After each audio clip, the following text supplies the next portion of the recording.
ఉషోదయం Telugu news ఛానల్కు స్వాగతం సుస్వాగతం. ఈరోజు భారతదేశంలోనే ఇవాళ దశాబ్దాలుగా కొట్లాడుతున్నటువంటి కార్మికులు ఎవరైనా ఉన్నారు అంటే భవన కార్మికులు. ఈ భవన కార్మికులకు ప్రభుత్వాలు ఎన్నో పథకాలు పెట్టినామని చెప్తుంది. వాళ్లకు అనేకమైనటువంటి ప్రమాద బీమా సౌకర్యం కూడా పెట్టినంటుంది. ఈ సందర్భంలో ఈరోజు స్ఫూర్తి భవన నిర్మాణ కార్మిక సంఘం ఈరోజు మన స్టూడియోకి రావడం జరిగింది. వాళ్ళు ఈ స్ఫూర్తి భవన నిర్మాణం ఏర్పడి దాదాపు 14 సంవత్సరాలు. ఈ 14 సంవత్సరాల నుండి వాళ్ళు సాధించినటువంటి కొన్ని విజయాలు కావచ్చు, కొన్ని అపజయాలు కావచ్చు, కార్మికుల పట్ల అనేక శ్రద్ధ తీసుకొని వాళ్ళు చేస్తున్నటువంటి కృషి, అదేవిధంగా ఇప్పుడున్నటువంటి ప్రభుత్వాలు చేస్తున్నటువంటి కొన్ని పథకాలు, వాటినన్నిటిని కూడా మనతో కలిసి పంచుకోవడానికి భవన కార్మిక స్ఫూర్తి భవన కార్మిక సంఘ నాయకులు, రాష్ట్ర అధ్యక్షులైనటువంటి గడిపే చంద్రమౌళి గారు ఈరోజు మన ముందున్నారు. అదేవిధంగా సహాయ కార్యదర్శి అయినటువంటి పోతరాజు రమేష్ గారు కూడా మన ముందున్నారు. అదేవిధంగా అసంఘటిత కార్మిక రంగాల సమైక్య నడిపిస్తున్నటువంటి ఎస్ కుమార్ గారు కూడా మన ముందున్నారు. అదేవిధంగా ఎంవై గిరి గారు, సిహెచ్ మహేష్ గారు, కె రాజు గారు, ఎం బాలరాజు గారు, వీళ్ళంతా ఆ యొక్క కార్మిక సంఘాల నుంచి వచ్చినటువంటి నాయకులు.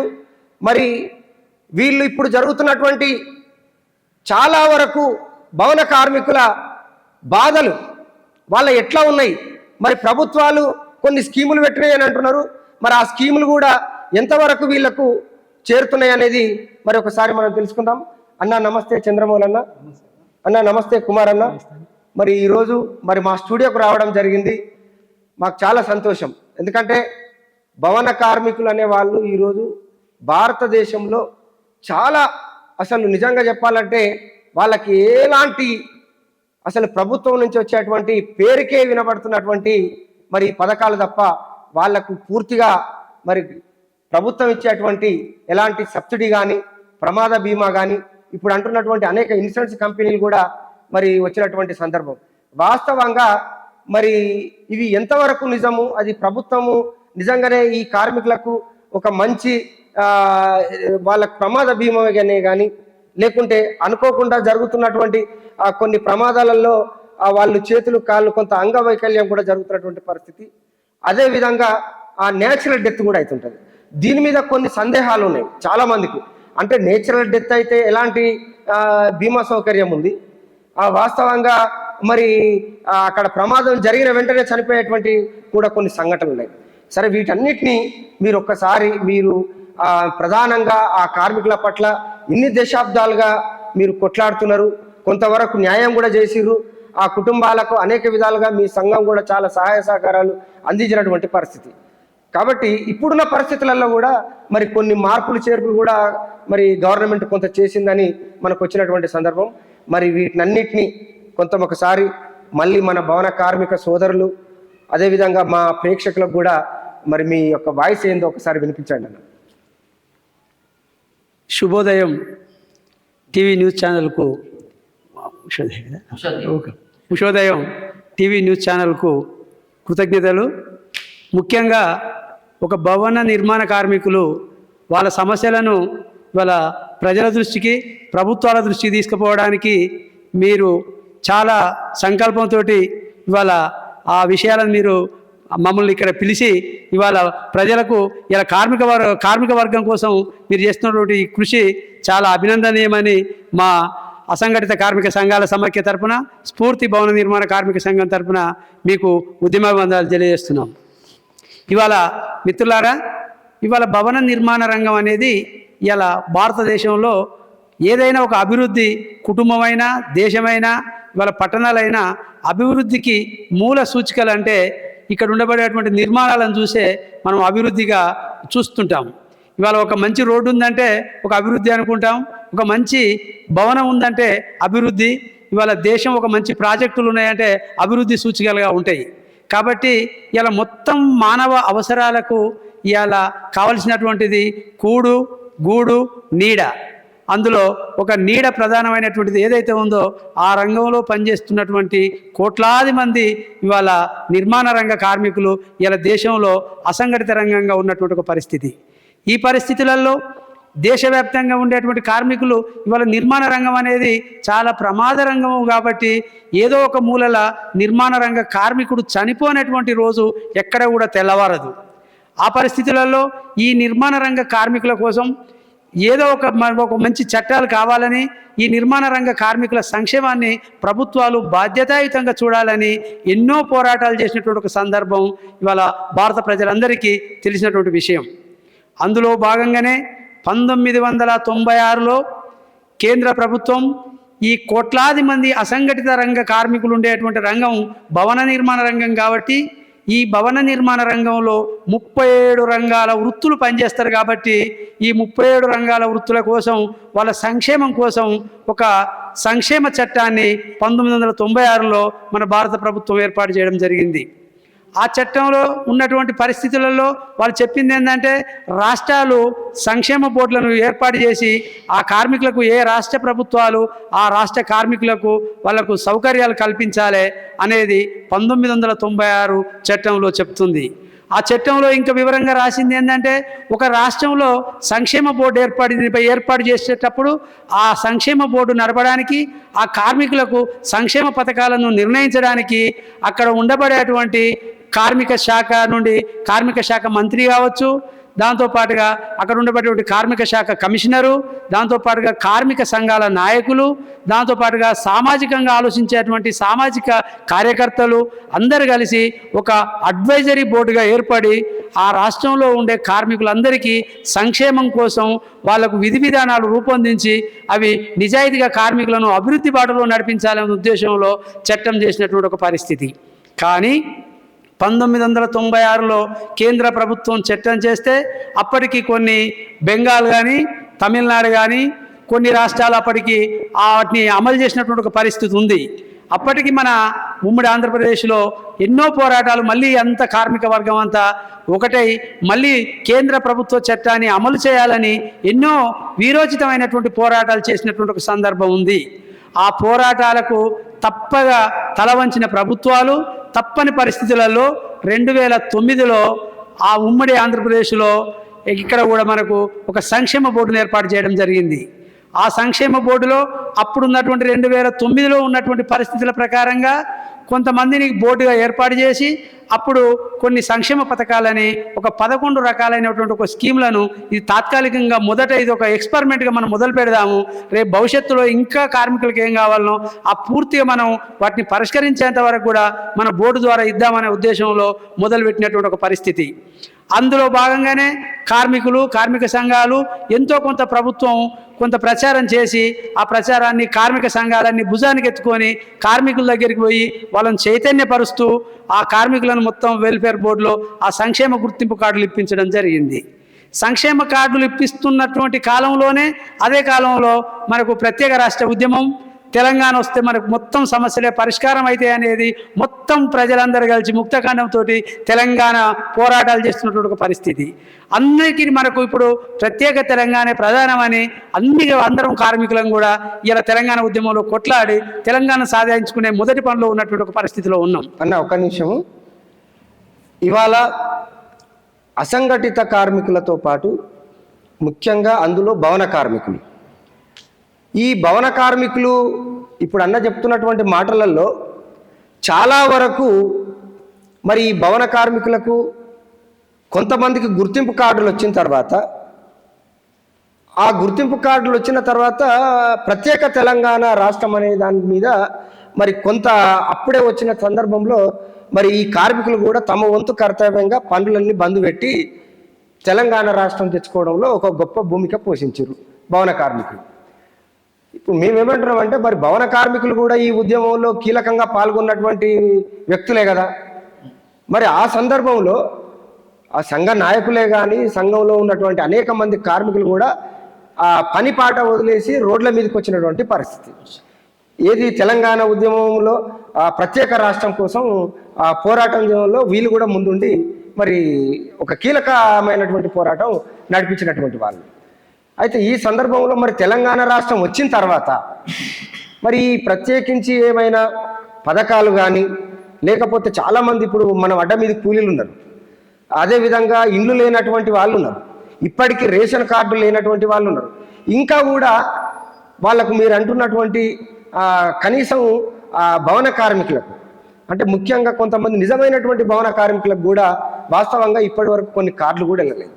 ఈ పరిస్థితులలో ముఖ్యంగా మనం మాట్లాడుకునేది ఏంటంటే ప్రత్యేక రాష్ట్రం వచ్చిన తర్వాత కీలకంగా మరి కొట్లాడినటువంటి ఈ భవన కార్మికులు మరి ప్రత్యేకమైనటువంటి ఇంకా ఏమైనా మంచి పథకాలు గతంలో ప్రభుత్వం కంటే ఏమైనా ఇచ్చిండ్రా? మిత్రులు మంచి క్వశ్చన్ వేశారు. తెలంగాణ ఉద్యమంలో ప్రధాన భూమిక పోషించి నిజంగా కూడా ఎలాంటి పెద్ద పెద్ద ర్యాలీలు సభలకు జెండాలు మోసేది మాత్రం మా అడ్డా కూలీలు భవన నిర్మాణ కార్మికులు. ఎందుకంటే రేపు మా బతుకులు ఎక్కడ కూడా ముందుగా మనకు ఏదైనా ఒక కార్యక్రమం జరుగుతుందంటే అందులో మా సమస్య పరిష్కారం అవుతుంది, మేము సమస్యలో ఉన్నవాళ్ళం కాబట్టి మా సమస్య పరిష్కారం అవుతుందని ఎంతోమంది ఎన్నో రోజులు ఆ పోరాటాలలో భవన నిర్మాణ కార్మికులు లేకుండా ఎక్కడ కూడా ఉద్యమం జరగలేదనేది వాస్తవం. అందులో ప్రధానంగా తెలంగాణ వచ్చిన తర్వాత మిత్రులు చెప్పినట్టు ఏం జరిగిందంటే అందరం ఆశించాము, బతుకులన్నీ మారిపోతాయి అనుకున్నాము. కానీ మా అదృష్టమో దౌర్భాగ్యమో కానీ కమేడియన్ ఒక కామెడీ మంత్రి మాకు మల్లారెడ్డి వచ్చి దాని తర్వాత మమ్మల్ని సభలల్లా మా కష్టాలను నవ్విస్తూ కడుపుబ్బ నవ్వించింది తప్ప మాకు మాత్రం వచ్చింది ఒక్క పైసా కూడా లేదు. దాంతోపాటు రాకుంటూ ఇంకా ఈ సంక్షేమ బోర్డులో అప్పటికీ జమ అయినటువంటి పైసల్ని కరోనా టైంలో 1,005 కోట్ల రూపాయలను మా సంక్షేమ బోర్డు నుంచి దారి మళ్లించి అవి ప్రజలందరికీ పంచి మా పుట్టగొట్టినటువంటి పరిస్థితి ఆ మన తెలంగాణ రాష్ట్ర సమితి టీఆర్ఎస్ ప్రభుత్వం అనేది మేము మీ వేదిక ద్వారా తెలియజేస్తున్నాం. అయితే బ్రదర్ ఇప్పుడు చెప్పినట్టు మంత్రి మల్లారెడ్డి గారు ఈ కార్మిక శాఖ మంత్రిగా ఉన్నారు. ఆయన వాస్తవంగా మరి అప్పుడు ఆ ప్రభుత్వం మరి ఎట్లా ఆలోచించి ఈయనను కార్మిక శాఖను అప్పచెప్పిందో అది తెలియదు. కానీ కార్మికుల పట్ల కనీసం అవగాహన లేని మంత్రి ఎవరైనా ఒక మామూలు ఎమ్మెల్యే ఉన్నాడనంటే మొట్టమొదటిసారిగా మనకు గుర్తొచ్చేది మంత్రి మల్లారెడ్డి, మాజీ మంత్రి మల్లారెడ్డి. ఈయనకు విద్యా సంస్థల మీద, ఖాళీ జాగల మీద, కబ్జాల మీద ఉన్నటువంటి శ్రద్ధ మరి ఇక దేని మీద ఉండదనేది గతంలో మనం చెప్పుకున్నాం.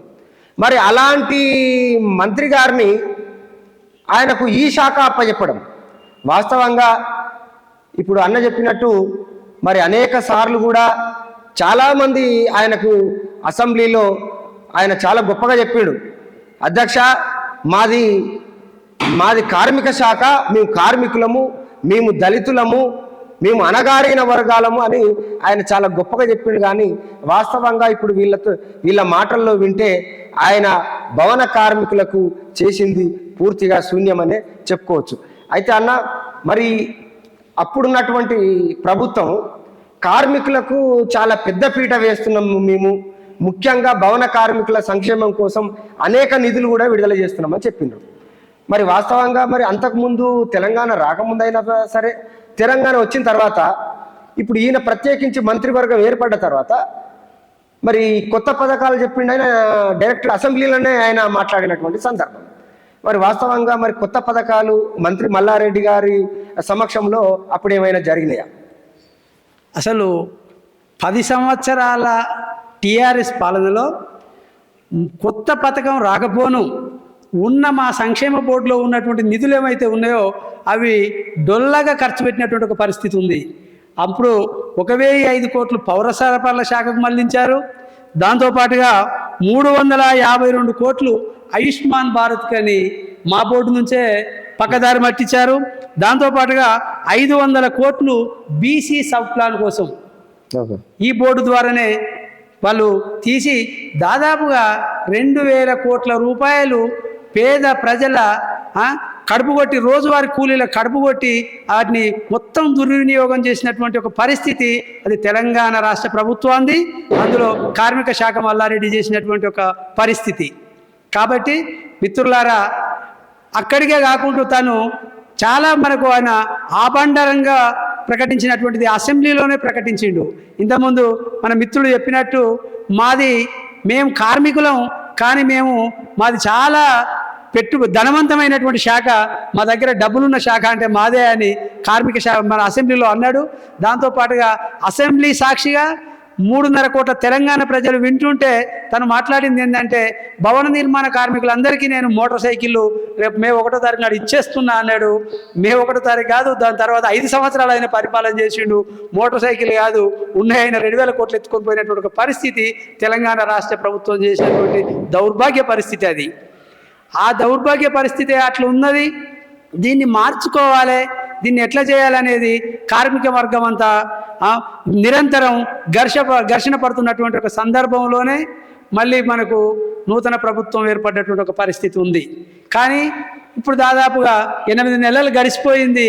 కానీ ఇప్పుడు కూడా ఈ ప్రభుత్వం కూడా ఏ ఒక్క రోజు కూడా కార్మికుల కోసం కానీ, కార్మికుల అవసరాల కోసం కానీ ఎక్కడ కూడా మనకు చూస్తున్నటువంటి ఒక పరిస్థితి లేదు. ఇవాళ మన కార్మిక శాఖ ముఖ్యమంత్రి రేవంత్ రెడ్డి గారి దగ్గరనే ఉంది, ఇవాళ ఎవరికి ఇవ్వలేదు. కాబట్టి రేవంత్ రెడ్డి గారి దానికి బాధ్యత. కాబట్టి ఇవాళ తీసుకున్నటువంటి ఒక చర్యలకు ఇవాళ నిజంగా కూడా చాలా బాధాకరమైనటువంటి విషయం ఏంటంటే, ఇవాళ ఈ సంక్షేమ బోర్డులో ఉన్నటువంటి నిధులను 10 సంవత్సరాలలో ఏదైతే జరిగిందో ఇప్పుడు కూడా మళ్ళీ అదే విధంగా జరిగేటువంటి విధానాలు అవలంబిస్తున్నటువంటి ఒక పరిస్థితి మన కళ్ళ ముందు ఉంది.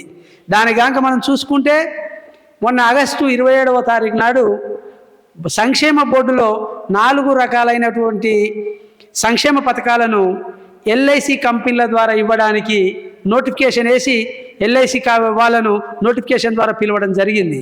దాని తర్వాత ఈ మధ్యకాలంలో వాళ్ళ లోపల ఏం జరుగుతుందో ఇంకా తెలియదు. ఇంకో కొద్ది రోజులు అయితే అది కూడా బయటకు వస్తుంది.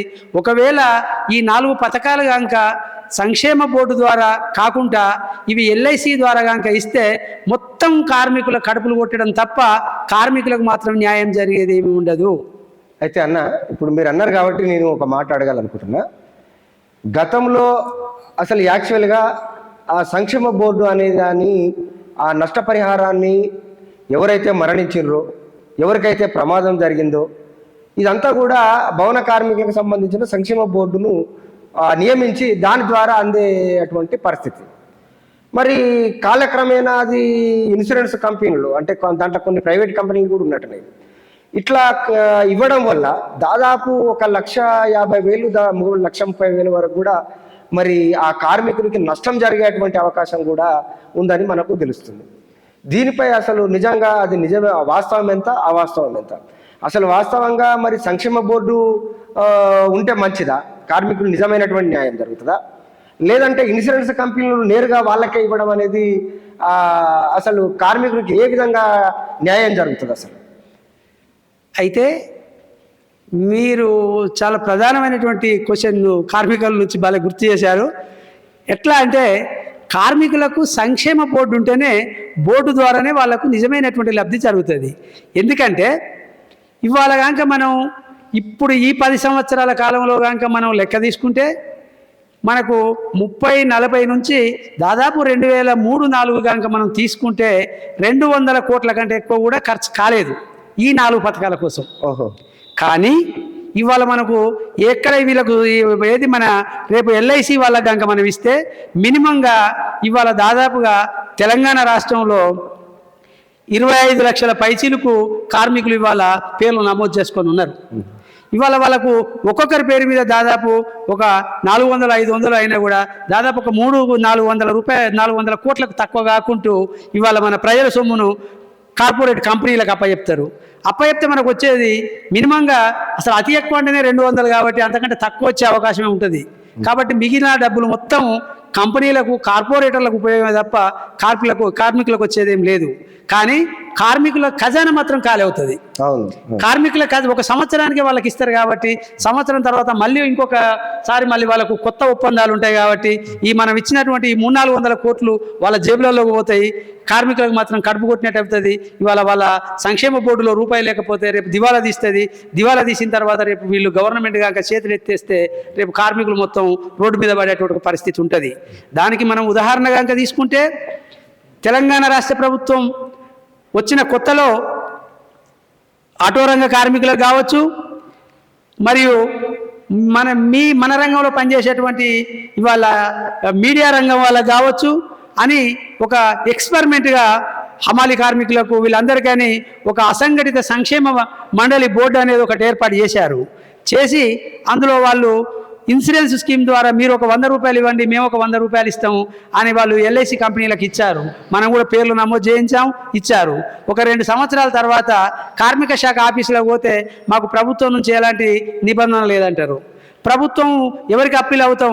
కార్మిక శాఖ మంత్రి అయిపోయింది, మేము కలిసి మెమోరాండాలు ఇచ్చినటువంటి సందర్భం కూడా ఉండే. అయిపోతుంది మీ కార్యక్రమం, నేను చేస్తాపో అంటాడు. ముఖ్యమంత్రి కలవడు ప్రజలకు.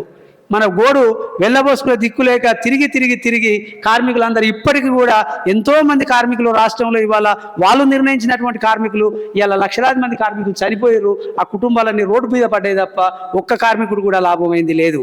కాబట్టి ఇవాళ భవన నిర్మాణ రంగం అనేది, ఈ భవన నిర్మాణ రంగానికి సంబంధించినటువంటి బడ్జెట్ అనేది కూడా ఇది ప్రభుత్వం ఇస్తున్నటువంటి సొత్తు కాదు. ఎందుకంటే భవన నిర్మాణ రంగ కార్మికులకు 1996లో బోర్డు ఏర్పాటు చేసినప్పుడే దీని విధి విధానాలు కూడా రూపొందించినటువంటి ఒక పరిస్థితి ఉంది. ఎందుకంటే వీళ్ళు ఎక్కడైతే భవన నిర్మాణాన్ని నిర్మించాలనుకుంటారో ప్రభుత్వం దగ్గరికి పర్మిషన్కి వెళ్ళినప్పుడు ఆ ఇంటి నిర్మాణ యజమాని పర్మిషన్లో భాగంగానే సెస్ కడతాడు. ఆ 1% సెస్ ఏదైతే ఉంటుందో ఆ వచ్చినటువంటి సెస్ డబ్బులు నిజంగా ప్రభుత్వాలకు చిత్తశుద్ధి ఉంటే ఈ కార్మికులకు ఇంకా ప్రభుత్వం కూడా కొన్ని నిధులు మళ్లించి కార్మికులకు ఇవాళ చిత్తశుద్ధితో ఖర్చు పెట్టాలి. కానీ ఇది మొదలైన నాటి నుండి కూడా ఆ చర్యలు, ఆ విధి విధానాలు జరుగుతలేవు. ఇంకా ఇప్పుడు వచ్చినటువంటి వాళ్ళు ఇంకేదో చెప్తారు కదా, ఇవాళ గొర్రెం తినటోడు పోతే బర్రెం తినటోడు వచ్చినట్టు ఇవాళ వాడేదో 10 ఏళ్లలో నాశనం అయిండు, వీడు మనకు పనికిరాడని పక్కకు పెడితే ఇలా వచ్చిన వాళ్ళ విధి విధానాలు కూడా మళ్ళీ సేమ్ అదనే విధంగా అవపడుతున్నాయి. అంతకంటే ఎక్కువ నష్టం చేసే విధానాలు మన కళ్ళ ముందు ఉన్నాయి. కాబట్టి ఇవాళ కార్మిక వర్గానికి కూడా మేము అందరం కార్మిక సంఘాలుగా మేము పిలుపులు ఇస్తున్నాము. ఆ కార్మికులను కూడా మేము చైతన్యం చేస్తాము. రేపు భవిష్యత్తులో కార్మికులు మళ్ళీ ఒక నూతన పోరాటాలకు మేము సన్నద్ధం చేయడానికి కూడా ప్రయత్నం చేస్తున్నాం అనేది మనం ఈ మీడియా ముఖంగా తెలియజేస్తున్నాం. చూడండి, ఇప్పుడు ఇంత స్పష్టంగా మనకు అర్థమైన విషయం ఏంటంటే, మరి ప్రభుత్వం ఇంత తెలివిగా ఇవాళ ఈ కార్మికులకు అందాల్సినటువంటి నిధులను కూడా మరి వేరే శాఖకు మళ్లించడం, మరి వీళ్ళకున్నటువంటి సంక్షేమ బోర్డును దివాలా తీయించడం, వీళ్లకు ఇంత చిన్న చూపు చూసి అసలు యాక్చువల్గా చెప్పాలంటే అసలు ప్రభుత్వం ఇవ్వట్లేదట వీళ్ళకి డబ్బులు. ఎవరైతే బిల్డింగ్ కట్టుకుంటున్నారో ఆయన ఆ సెజ్ కట్టినప్పుడు అందులో నుంచి కట్ అయినటువంటి డబ్బులు వీళ్ళ డబ్బులు వీళ్ళకి ఇవ్వడానికి, అంటే ప్రభుత్వాలు చేస్తున్నటువంటి నిజంగా వీళ్ళని ఒక రకంగా మోసం చేస్తున్నట్టే లెక్క. ఇవాళ చాలా గొప్పలు చెప్తున్నటువంటి ప్రభుత్వం గత ప్రభుత్వమే కానీ మరి ఇప్పుడున్నటువంటి ప్రభుత్వాలు కూడా. అసలు ఇప్పుడు మన రాష్ట్ర ప్రభుత్వము అసలు కార్మిక శాఖను అసలు మంత్రిగా లేకపోవడం చాలా బాధాకరమైనటువంటి విషయం. ఎందుకంటే ఇప్పుడు భవన కార్మిక సంఘం అనేది చాలా కీలకమైనటువంటి, వాస్తవంగా ఈ భవన కార్మికులు అంటేనే చాలా కీలకమైనటువంటి వ్యక్తులు. ప్రతిరోజు ఎక్కడో ఒక సంఘటన జరుగుతూనే ఉంటుంది, ప్రమాదం. మరి ఇలాంటి సందర్భంలో ఇవాళ మీరు మీ లబ్ధి కోసం, మీ అవసరాల కోసం ఒక ఇన్సూరెన్స్ కంపెనీలకు అప్పచెప్పడం వల్ల ఇవాళ ఇంకొకటి ముఖ్యంగా నేను అడగదలుచుకున్న మరి ఈ నాయకులను, ఇప్పుడు ఇన్సూరెన్స్ కంపెనీలు వచ్చిన తర్వాత కొన్ని కండిషన్లు ఉంటాయి చట్ట ప్రకారంగా, దానికి ఒక రూల్ ఉంటుంది. ఇప్పుడు మనోళ్ళు మామూలుగా ఒక చిన్న రేషన్ కార్డు, ఆధార్ కార్డులనే చిన్న తప్పులు దొరుకుతుంటాయి. ఎక్కడో ఒక 0 మిస్టేక్ అవుతున్నటువంటి సందర్భాలు, ఓ ఆధార్ కార్డు మీదనే కానీ ఓ రేషన్ కార్డు మీదనే కానీ. ఇప్పుడు ఉన్న పరిస్థితి ఏంటంటే ఇప్పుడు ఇన్సూరెన్స్ కంపెనీలకు అప్పచెప్పడం వల్ల, ఎందుకంటే దానికి కొన్ని కండిషన్స్ ఉంటాయి.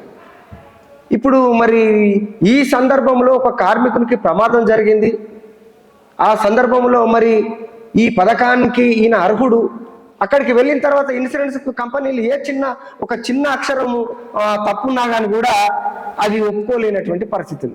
మరి ఇలాంటి సందర్భంలో మీరు ఆ కార్మికునికి ఎట్లా న్యాయం చేయాలని ఎట్లా పోరాటం చేస్తారు? ఇది ఒక పెద్ద సవాలే అని చెప్పుకోవాలి.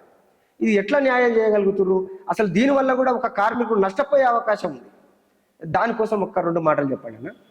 మిత్రులు, ఇప్పుడు ప్రధానంగా ఏంటంటే గతంలో మనకు జరుగుతున్నటువంటి 13 సంవత్సరాల కాలంలో మీరనే క్వశ్చన్ చాలా విలువైంది. ఎందుకంటే సంక్షేమ బోర్డే ఉన్నప్పుడు ఇవాళంతా వీళ్ళు చదువురానటువంటి నిరక్షరాస్యతంగా ఉండేటువంటి రంగం ఇవాళ భవన నిర్మాణ రంగంలో మెజార్టీగా ఉంటుంది. ఇలా వాళ్ళు పేర్లు నమోదు చేసుకున్నప్పుడు కొన్ని మేము మా అనుభవంగా చెప్తున్నాం. వాస్తవంగా మీరు ఏం పని చేస్తారు, అక్కడ పోయి మీరు ఏం పని చేస్తారంటే మేము ఉప్పరి పని చేస్తాం, ఉప్పరి మల్లయ్య, ఉప్పరి సోమయ్య, వాళ్ళ వృత్తితోటే పేర్లు రాసుకున్నారు. కానీ వాళ్ళ ఆధార్ కార్డులో ఒక పేరు ఉంటుంది, వాళ్ళ రేషన్ కార్డులో ఒక పేరు ఉంటుంది. అక్కడికి వచ్చిన తర్వాత వాళ్ళు ఏం చేసేది, ఇటువంటి మిస్టేక్లు అయినప్పుడు మాన్యువల్గా జరిగినప్పుడు మనం దానికి సంబంధించినటువంటి సంబంధిత అధికారుల దగ్గరికి వెళ్ళి తను కార్మికుడికి ఇవాళ కార్డు తీసుకున్న తర్వాత ఏదో 4 సంవత్సరాలకు 3 సంవత్సరాలకు తను ఏదో లబ్ధి కోసం అర్హుడు అవుతాడు. ఆ వచ్చిన తర్వాత తను దానికి సంబంధించినటువంటి పత్రాలు తీసుకురావడానికి తనకు ఒక 6 నెలలు పడుతుంది. 6 నెలల తర్వాత తను ఇక్కడికి వచ్చి తను దగ్గర జరిగినటువంటి తప్పును గుర్తించేసరికి దాదాపు 1 సంవత్సరం దాటుతుంది. ఆ సంవత్సరం తర్వాత మన దానికి సంబంధిత అధికారుల చుట్టూ తిరిగి మనం వాటిని సరిచేసి దాదాపుగా 3 సంవత్సరాల తర్వాత క్లెయిమ్లు ఇప్పించినాం. అప్లై చేసిన కాడ నుంచి క్లెయిమ్ వచ్చేసరికి 3 సంవత్సరాలు, 2 సంవత్సరాలు, 4 సంవత్సరాలు పడితే కూడా అధికారుల చుట్టూ తిరిగి 4.5 సంవత్సరాల తర్వాత కూడా క్లెయిమ్లు తీసుకున్నటువంటి ఒక పరిస్థితి గతంలో ఉంది. కానీ ఇప్పుడు మీరు అన్న ప్రకారంగా రేపు 1 సంవత్సరానికే ఎల్ఐసికి ఇస్తే ఆ 1 సంవత్సరంలో వాళ్ళ కాలం అయిపోతుంది. అయిపోయిన తర్వాత ఈ కార్మికులు మా పని పూర్తి అయిపోయిందని తను అంటాడు, మా చేతిలో కాదు ఎల్ఐసి వాళ్ళు ఇస్తారు, మేమేం చేస్తామని వీళ్ళు అంటారు. అంటే ఒకరికొకరు చేతులు దులుపుకోవడం వల్ల మొత్తం మీద కార్మికులందరికీ ఖచ్చితంగా కడుపు కొట్టడమే తప్ప, కార్మికులందరినీ పక్కదారి పట్టించడమే తప్ప ఇది కార్మికులకు ఏమాత్రం కూడా న్యాయం జరగదు. అందుకే మనం ఇవాళ కార్మిక సంఘాలందరిగా కూడా మనం ఖండించాల్సినటువంటి ప్రధాన బాధ్యత దీనికోసమే. అదే ఒకవేళ ప్రభుత్వం శాఖ దగ్గర ఉందనుకో, దానికి సంబంధిత అధికారులు ఉంటారు. ఆ అధికారులు ఈ సంవత్సరం అప్లై చేసినాం కాబట్టి వచ్చే సంవత్సరం అయినా కూడా ఆ ఫైళ్ళు తీస్తారు, ఆ ఫైల్లో ఉన్నటువంటి తప్పు ఒప్పులను సరి చేస్తారు, మళ్ళీ పంపిస్తారు, మళ్ళీ దానికి సంబంధించినటువంటి న్యాయం జరిగే అవకాశం ఉంటుంది. కానీ ఇప్పుడు రేపు మనం ఈ ఆన్లైన్ సిస్టమ్ అనేది చేసి ఈ ఆన్లైన్లో నిజంగా కూడా మీరు అన్నట్టు ఒక చిన్న ఫుల్ స్టాప్ లేకపోయినా తెలుగులో అక్షరం ఏ ఉంటే అది ఇంగ్లీష్లోకి వచ్చేసరికి ఈగా వస్తుంది. ఆ ఒక్క చిన్న స్పెల్లింగ్ మిస్టేక్ తోటి కూడా ఇవాళ ఎంతో మందికి ఇవాళ నష్టం జరుగుతున్నటువంటి ఒక పరిస్థితి ఉంది. అది ప్రభుత్వం ఆధ్వర్యంలో ప్రభుత్వ అధికారులు ఇస్తే మాత్రం దాన్ని సరి చేసుకునే వీలు ఉంటుంది. కానీ ఎల్ఐసి ఇటువంటి ప్రైవేట్ కంపెనీలకు ఇస్తే వాళ్ళు కావాలని కూడా కాలయాపన చేస్తారు. నువ్వు సందర్భంలో నువ్వు అప్లై చేయలేదు కాబట్టి నీ పరిధి దాటిపోయింది అనేది కూడా చెప్తారు. చెప్పి దాని తర్వాత దీన్ని మొత్తం నీళ్ళబుట్టలు వేసి వాళ్ళ లక్ష్యం ఒకటే, వాళ్ళకి కావాలి మిగులు డబ్బులు, ఇచ్చేది మాత్రం తక్కువ, ఎక్కువ డబ్బులు దొబ్బుకపోవాలనేది వాళ్ళకు ఉంటుంది. కాబట్టి ఆ కుట్రలో భాగంగా ఇవన్నీ అడ్డం పెట్టుకొని కార్మికులను మొత్తం వాళ్ళు కడుపు కొట్టేస్తారు. అటువంటి విధానాలను ఇలా ప్రభుత్వాలకు సపోర్ట్ చేస్తున్నాయంటే నిజంగా మాలాంటి వాళ్ళని కూడా అనుకుంటున్నామంటే వీళ్ళు ఆశపడేటువంటి కమిషన్లకు ఆశపడి ఇటువంటి విధానాలు రూపొందిస్తున్నారు అనేది మేము ప్రగాఢంగా నమ్ముతున్నాం. ఇది సరైన విధానం కాదు. ఖచ్చితంగా ఇది పేద ప్రజల కడుపు కొట్టి మీరు ఇటువంటి చేయడం మాత్రం సరైనది కాదనేది మేము మా భవన నిర్మాణ కార్మిక సంఘంగా డిమాండ్ చేస్తున్నాం. సరే అన్న, ఇప్పుడు ఒక విషయం ఏంటంటే వాస్తవంగా ఇప్పుడు అన్న ఇంత క్లుప్తంగా చెప్పడం జరిగింది. మరి ఇందులో భవన కార్మికులు అనంటే వాస్తవంగా ఒక సెంటరింగ్ మేస్త్రి కాడి నుంచి ఉప్పర్ మేస్త్రి కాడి నుంచి మొదలుకుంటే మరి ఒక ప్లంబరు, అదేవిధంగా చాలామంది రకరకాలుగా దీంట్లో విభజించి ఉంటారు వీళ్ళు. ఎందుకంటే కొన్ని వాస్తవంగా చెప్పాలంటే అక్కడ సెంటరింగ్ మేస్త్రి, ఉప్పర్ మేస్త్రి, ప్లంబర్ మేస్త్రి, అదేవిధంగా కార్పెంటర్, ఇట్లా అనేక మంది భవన కార్మికులు వాళ్ళ చేతి కింద ఉండేటువంటి సిమెంటు ఇసుక కలిపేటువంటి చిన్న చిన్న కార్మికులు వీళ్ళు రోజువారీ కూలీలుగా అడ్డ కూలీలుగా జీవనం సాగిస్తున్నటువంటి వాళ్ళు ఉన్నారు. అయితే వీళ్ళందరికీ కొంతమంది కార్డులు అందిన వాళ్ళు ఉన్నారు. వాస్తవంగా కార్డులు మాకు కావాలి అని కనీసం వాళ్ళ పేరు కూడా నమోదు చేసుకునే వాళ్ళు కూడా ఉన్నారు. అయితే ఒక చిన్న ప్రశ్న అన్న ఏంటంటే, చాలామంది ఇప్పుడు కొంత మా దృష్టికి వచ్చినటువంటి విషయాన్ని మీతోని పంచుకోవాలనుకుంటున్నాం ఈ సందర్భంగా. అయితే ముఖ్యంగా ఈ భవన కార్మికులకు కొన్ని సంక్షేమ పథకాలు ఏర్పాటు చేసిన తర్వాత దీంట్లో కొంతమంది దళారులు ఏకమై ఒక ఫేకు మరి వాళ్లకు గుర్తింపు కార్డులు ఇచ్చి వాళ్ళతో కొంత ఒక రకమైనటువంటి వాతావరణం ఏంటంటే, మీకు ఏదైనా జరిగినప్పుడు మేము ఉంటాము, మిమ్మల్ని ఆదుకుంటాము, ఈ కార్డు ద్వారా మీకు సంక్షేమ పథకాలు అందుతాయి అని చెప్పి ఒక ఫేక్ కార్డులను కూడా సృష్టించి ఫేక్ సంఘాలను పెట్టుకొని అవి నడిపిస్తున్నటువంటి సందర్భం ఏదైనా ఉందంటే, దీంట్లో చాలా వరకు భవన కార్మిక సంఘంలో ఈ విధమైనటువంటి చాలా జరుగుతున్నాయని మరి మన దృష్టికి అయితే రావడం జరిగింది, ముఖ్యంగా మా మీడియాకు కూడా. మరి ఈ విషయమై మరి అసంఘటిత కార్మిక సంఘమే కావచ్చు, లేకుంటే స్ఫూర్తి భవన కార్మిక సంఘమే, ఇవి కూడా మీరు ఇంతకుముందు మీ దృష్టికి కూడా వచ్చి ఉంటాయి. అయితే మరి ఈ సమస్య మీద మరి మన రాష్ట్ర అధ్యక్షులు చంద్రమౌళి గారు స్పష్టం చేయాల్సిందిగా మరి కోరుకుంటున్నానన్న. ఒక్కసారి దాని మీద కూడా ఒక వివరణ ఇవ్వండి. నమస్తే శ్రీరన్న. మేము మా స్ఫూర్తి భవన నిర్మాణ కార్మిక సంఘం ఈరోజు భవన నిర్మాణ కార్మికులకు జరుగుతున్న అన్యాయం పట్ల మాట్లాడడానికి మీ స్టూడియోకి వచ్చాము. ఈ విషయము సీఎం రేవంత్ రెడ్డి దాకా పోవాలని చెప్పేసి అన్నదే మా ఉద్దేశం. ఈ ఇన్సూరెన్స్ కంపెనీలకు మా యొక్క 4 క్లెయిమ్స్ను ఇన్సూరెన్స్ కంపెనీలకు ఇవ్వడం అన్నది ఒక ఘోరమైన పరిస్థితి. ఎందుకంటే ఈరోజు ఇన్సూరెన్స్ కంపెనీలకు ఇవ్వడం ద్వారా అక్కడ భవన నిర్మాణ కార్మికులు నష్టపోతారు. ఏ విధంగానంటే, మేము కొన్ని సంవత్సరాలుగా 2009లో కార్డులు చేపించిన వాళ్ళు స్పష్టమైన భవన నిర్మాణ కార్మికులు వాళ్ళు ఇంతవరకు కూడా వాళ్ళ కార్డు రెన్యువల్ కాలేదు. ఎందుకంటే భవన నిర్మాణ రంగంలో పనిచేస్తున్న వాళ్ళకి ఆ కార్డు ఉన్న సంగతి తెలియదు. ఆ కార్డు నాకున్నది, ఈ ఇన్సూరెన్స్ వస్తుంది అన్న సంగతి ఇప్పుడు ఈ మధ్యలో కార్డు చేపించుకున్న వాళ్ళకు తెలుస్తుంది. అయితే యుద్ధ ప్రాతిపదికంగా 2009లో 2010లో చేసిన కార్డులను రెన్యువల్ తీసుకోవాలి. దానికి రెన్యువల్ చేయాలంటే నీకు ఆధార్ అప్డేట్ లేదు, నీకు రేషన్ అప్డేట్ లేదు, ఇవన్నీను చూపించి ఆ కార్డును రెన్యువల్ కాకుండా ఈరోజు ఆన్లైన్లో చూపిస్తారు. కానీ ఇవి మారాలి. మార్చి ఏదైతే కార్మిక సంఘాలు ఈ 4 క్లెయిమ్స్లను BOCWA నిర్వహించి తీసుకొని వాళ్ళ ద్వారా ఇస్తేనే ప్రతి ఒక్క భవన నిర్మాణ కార్మికునికి లబ్ధి చేకూరుతుంది అన్నది నా ఉద్దేశం. ఇంకోటి, భవన నిర్మాణ రంగంలో పనిచేస్తున్న మేము ఒక కవి రాస్తా ఒక పాట, మా దగ్గర ఏం లేదు, ఉప్పారోళ్ళ మండి ఉప్పారోళ్ళ బతుకు ఉపాధి లేని బ్రతుకు, శ్రమిస్తూనే జీవిస్తానంటారు, శ్రమిస్తూనే మరణిస్తామంటారు. ఈ విధంగా మా బతుకులుంటాయి.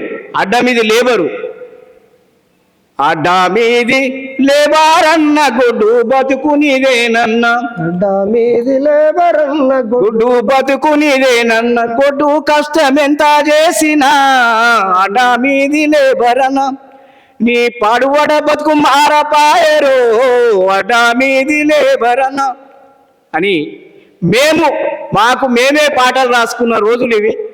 అవి ఇప్పుడు ఈ ప్రభుత్వాలు ఈ ఉన్న క్లెయిమ్స్ను యాక్సిడెంటల్ డెత్తును, న్యాచురల్ డెత్తును, శాశ్వత అంగవైకల్యాన్ని, తాత్కాలిక అంగవైకల్యాన్ని ఇన్సూరెన్స్ కంపెనీలకు ఇవ్వడము సరైన చర్య కాదు. దీన్ని ఇమీడియట్గా ముఖ్యమంత్రి వారు చొరవ తీసుకొని ఈ కంపెనీలకు ఇవ్వడం అనేది టెండర్లు మొన్న ఆగస్టు 21న టెండర్లు వేసిండ్రు. ఈ మధ్యకాలంలో ఆ టెండర్లను ఓపెన్ చేసి వాళ్ళకి అప్పచెప్పుదామన్న ఒక చెడు ఆలోచనలు ప్రభుత్వాలు ఉన్నాయి కాబట్టి దాన్ని విరమించుకోవాలని చెప్పేసి మా డిమాండ్. ఓకే అన్న, చూశారు కదా, వీళ్ళు భవనాలు కట్టే భవన కార్మికులు. వీళ్ళకి ఎలాంటి భవనాలు ఉండవు, వీళ్ళకు కనీసము ఉండటానికి ఇండ్లు ఉండవు. వీళ్ళు చాలా ఎత్తైనటువంటి భవనాలు కడతారు. ఇది ప్రభుత్వాన్ని అన్నిటికీ కూడా తెలుసు. ఈ కార్మికులు చేస్తున్నటువంటి పని చాలా ప్రమాదకరమైందని కూడా తెలుసు. కానీ ప్రభుత్వాలు వీళ్ళని చిన్నచూపు చూస్తాయి. వీళ్ళకొచ్చే ఆదాయాన్ని మరొక శాఖకు మారుస్తాయి. ఇవాళ చూడండి, ఇలా వాళ్ళు న్యాయమైనటువంటి డిమాండ్ని కోరుకుంటున్నారు. వాళ్ళు న్యాయమైనటువంటి వాళ్ళ డిమాండ్ ఏంటంటే, అయ్యా మా ద్వారా మీకు వచ్చేటువంటి ఆదాయము మాకు ఖర్చు పెట్టడం కాకుండా మీరు మిగతా శాఖలకు మళ్ళిస్తున్నారు. ఇవాళ మీరు చూడండి, ఇవాళ కొత్తగా మరి సంక్షేమ బోర్డుకు కాకుండా ఒక ప్రైవేట్ పాలసీ కంపెనీలకు ఇవ్వడం వల్ల ఇవాళ మీరు ఇంతకుముందు అన్నలు చెప్పినట్టు ఎక్కడ ఏ చిన్న తప్పిదం ఉన్నా కానీ కూడా ఆ యొక్క కార్మికునికి, ఆ యొక్క చనిపోయిన కార్మికుడే కావచ్చు, లేకుంటే ప్రమాదాలు జరిగి కొంత వైకల్యం కలిగినటువంటి కార్మికులు కూడా కావచ్చు, వాళ్ళందరికీ కూడా అసలు ఆ సహాయం అందలేని పరిస్థితి. ఈ విధమైనటువంటి పరిస్థితులల్లా మరి కార్మిక సంఘాలు ఇవాళ ముందుకొచ్చి ప్రభుత్వాన్ని మరి ఖచ్చితంగా సంక్షేమ బోర్డు ద్వారా మాకు అందించాలని చెప్పి వాళ్ళు ఈరోజు కోరుకోవడం జరిగింది. వాళ్ళేమీ గొంతమ్మ కోరికలు కోరట్లేదు. వాళ్ళకు కావలసినటువంటి ఒక న్యాయమైన డిమాండ్ను ఈరోజు మన ముందు ఉంచడం జరిగింది. అయితే అన్న, ఇప్పుడు నేను ఇంతకుముందు కూడా ఒక ప్రశ్న అడిగిన అన్న, నేనేమన్నానంటే, కార్మికులకు కొంతమందిని కార్మికులను మభ్యపెట్టి వాళ్ళకేదో ఫేక్ ఐడీలను సృష్టించి, అంటే దీనివల్ల ఏమవుతుందంటే నిజమైనటువంటి కార్మికులకు ఆ యొక్క లబ్ధి అందలేని పరిస్థితి ఉంది. అయ్యో, ఈ మధ్యలో సీనన్న ఇంకొకటి ప్రభుత్వాలు తీసుకొచ్చేది ఈ గిగ్ కార్మికులను మా భవన నిర్మాణ కార్మికులలో చేర్చి ఈ ఇన్సూరెన్సులు వాళ్ళకు కూడా ఇవ్వాలని చెప్పేసి ప్రభుత్వాల ఆలోచన. అయితే ఇది ఎంత ఘోరమైన పరిస్థితి. ఈరోజు భవన నిర్మాణాల్లో పనిచేస్తున్న కార్మికులు ఎంతో పెద్ద పెద్ద బిల్డింగులు కట్టి వాళ్ళ సజ్జల ద్వారా వచ్చే డబ్బును ఈ విధంగా దుర్వినియోగం చేస్తే, ఈ విధంగా కాకులది కొట్టి గద్దలకేసిన సందంగా మన ప్రభుత్వాలు చేస్తున్నాయి. కాబట్టి ఇది మాత్రము సరైన అది కాదు. ఈ గిగ్ కార్మికులను మా భవన నిర్మాణ రంగంలో చేర్చకూడదని చెప్పేసి మా డిమాండ్. అంటే వాళ్ళు ఏ రంగాలకు సంబంధించినటువంటి వాళ్ళు ఈ గిగ్ కార్మికులు అంటే అన్న, మన మీ ఏది సిగ్ హోటళ్ళ పొంటి అవి చేసి తీసుకొని పోతారు బండ్ల మీద, వాళ్ళు సప్లై చేస్తారు చూడండి, వాళ్ళు గిగ్ కార్మికుల కిందకు వస్తారు. వాళ్ళను కూడా తీసుకొచ్చి మా భవన నిర్మాణాల్లో కలిపితే మరి మేము ఇంత కష్టపడి అంత పెద్ద బిల్డింగ్లు కట్టి చిన్న తడక మీద గోవ మీద నిలబడి అక్కడికి వెళ్ళి చచ్చిపోతే పిట్టలు గల రాలినట్టు రాలిపోతున్నామన్నా. మాకు ఇవ్వకుండా, మా భవన నిర్మాణ కార్మికులకు ఇవ్వకుండా ప్రతి ఒక్కరిని ఇప్పుడు మీరు అన్నట్టు ఇంతకుముందు చెప్పారు, బ్రోకర్స్ ద్వారా కొన్ని కార్డులు సృష్టించి మా నిధులను వాళ్లకు మళ్లించడము, దానిలో బిల్డింగ్ పని తెలియని వాళ్ళని కూడా ఈ కార్మికులుగా చేసుకుంటున్నారన్న. ఇది ఒక అన్యాయమైన చర్య. దీనికి ఒక అడ్వైజర్ కమిటీ లేదు. BOCWలో ఒక అడ్వైజర్ కమిటీ లేదు. ఇంతకుముందు అడ్వైజర్ కమిటీ ఉంటుంది. భవన నిర్మాణ BOCW ఏర్పడ్డప్పుడు చెప్పడం జరిగింది, ఒక మీటింగ్ పెట్టి. ఆ మీటింగ్లో అప్పటి కమిషనర్ శ్రీనివాసులు సార్ అని ఉండే, తను మొత్తం అన్ని వివరంగా చెప్పిండు. చూడయా, మీరు నెలకు 12 రూపాయలు కట్టుకుంటే, సంవత్సరానికి 12 రూపాయలు కట్టుకుంటే మీ పేరు నమోదవుతుంది, మీకు అన్ని ఇన్సూరెన్స్లు వస్తాయి, అన్ని క్లెయిమ్స్ వస్తాయి అని చెప్పిండు. అప్పుడే చాలామంది ఏఎల్ఓలు ఏరియాలలో తిరిగి, బిల్డింగులు కడుతున్న కాడికి తిరిగి, పెద్ద పెద్ద భవనాలు కడుకున్న కాడికి తిరిగి వాళ్ళ పేర్లను బోర్డులో నమోదు చేయడం జరిగింది. అవి ఇప్పటి వరకు అవి కార్డులు రెన్యువల్ కాలేదు. ఆ కార్డులు ఎక్కడ పోయినాయో తెలియలేదు. ఆ భవన నిర్మాణాలు ఎక్కడున్నారో తెలియదు. ఇప్పుడు అంతా కొత్త రూల్స్ పెట్టి నిర్మాణ కార్మికులకు లబ్ధి అందకుండా చేస్తున్నారు. అయితే చూశారు కదా మిత్రులారా, ఇవాళ వాస్తవంగా భవన కార్మికుడు అనేది అది ఒక సపరేట్. వీళ్ళ దగ్గర వీళ్ళ కష్టార్జితమైనటువంటి మరి వీళ్ళకు రావాల్సినటువంటి సహాయాన్ని మరి వీళ్ళకు కేటాయించినటువంటి బడ్జెట్ను మరి దాన్ని మళ్లించడం కోసం ఒక గొప్ప నాటకం ఆడుతుందని చెప్పాలి ఒక సర్కారు. ఎందుకంటున్నామంటే మరి హోటళ్లలో సప్లై చేసేటువంటి వాళ్ళు, అదేవిధంగా రోడ్ల మీద బండ్లు పెట్టుకొని అమ్మటోళ్ళు, వాళ్ళందరినీ కూడా కార్మికులుగా గుర్తించండి. తప్పు లేదు, కానీ వాళ్ళని ఇంట్లో తీసుకొచ్చి కలపడం వల్ల ఇప్పుడు వాస్తవంగా ఇప్పటికే ఒక ఫేక్ కార్మిక సంఘాలు ఏర్పడి అందులో కొంతమంది దళారీ వ్యవస్థ కూడా కొంత ఇదవుతున్నటువంటి క్రమంలో మళ్ళీ వీళ్ళని తీసుకురావడం వల్ల వీళ్ళను మరింత వీళ్ళ కడుపులు కొట్టినట్టు అవుతుంది. చూడండి, వీళ్ళు చేస్తున్నటువంటి వాస్తవంగా ప్రభుత్వము ఈ విధమైనటువంటి ఒక కొత్త పద్ధతుల ద్వారా వీళ్ళని ఒక దోపిడీ చేస్తుందని చెప్పాలి. అన్న కుమార్ అన్న, నేను ఈ విషయం మీద అంటే నాకు తెలిసి చాలామంది మా దృష్టికి వచ్చిన వాటిలో ఇది కూడా ఒక ముఖ్యమైన విషయమే. వాస్తవంగా మరి బయట వాళ్ళను కూడా తీసుకొచ్చి ఈ మీ సంఘంలో కలిపి మీ యొక్క కార్మిక సంఘంగా గుర్తించాలని అనుకోవడం, దీంట్లో నుంచే మళ్ళీ వాళ్లకు ఉన్న బడ్జెట్ల నుంచే నిధులు పోవడం అనేది మీరు ఎట్లా చూస్తారు? అసలు ఒకసారి స్పష్టంగా చెప్పండి అన్నది. ఇప్పుడు మీరు చాలా విలువైనటువంటి క్వశ్చన్ అది. ఎందుకంటే ఇవాళ నిజంగా కూడా ఈ 10 సంవత్సరాల కాలంలో 10 సంవత్సరాల కంటే ముందు మనం తీసుకుంటే తెలంగాణ ఉద్యమం పోరాటం తప్ప మిగతా లేదనేది మనం ముందనుకున్నట్టు, అప్పుడు నిజంగా కొంత కార్మికులకు ఇప్పుడు మీ దృష్టికి వచ్చినటువంటి విషయం అప్పుడు చాలా తక్కువలో నిజమైన కార్మికులు వాళ్ళను కార్మిక సంఘాలు చైతన్యం చేస్తానో కార్మిక శాఖ అధికారులు పోతున్నో నమోదు చేసుకున్నది వాస్తవం. తర్వాత ఈ 10 సంవత్సరాల కాలం మొత్తం మీరు అన్నట్టు కేంద్ర ప్రభుత్వం నుంచి ఉదాహరణ కనుక మనం తీసుకుంటే కేంద్ర ప్రభుత్వం నుంచి ఏదో మిషన్లు ఇచ్చేటువంటిది ఒక న్యాక్ సంస్థ ద్వారా ఒకటి ప్రకటన వచ్చింది. అది రాగానే బస్తీలలో ఉండబడే కార్పొరేటర్లు కావచ్చు, లేకపోతే గత ప్రభుత్వానికి సంబంధించిన లీడర్లు కావచ్చు, మీరు అన్నట్టు వాళ్ళు దళారిగా వాళ్ళ ఓటు బ్యాంకు నిలబెట్టుకోవడం కోసం వాళ్ళ చుట్టూ ఉండబడేటువంటి వాళ్ళ గుంపును వాళ్ళకు ఇప్పుడు ఏమున్నది, కార్డు తీసుకొని ఆడిపోయి కార్డు తీసుకుంటే మీకు ఈ లబ్ధి దీనికి సంబంధించిన లబ్ధి వస్తుంది.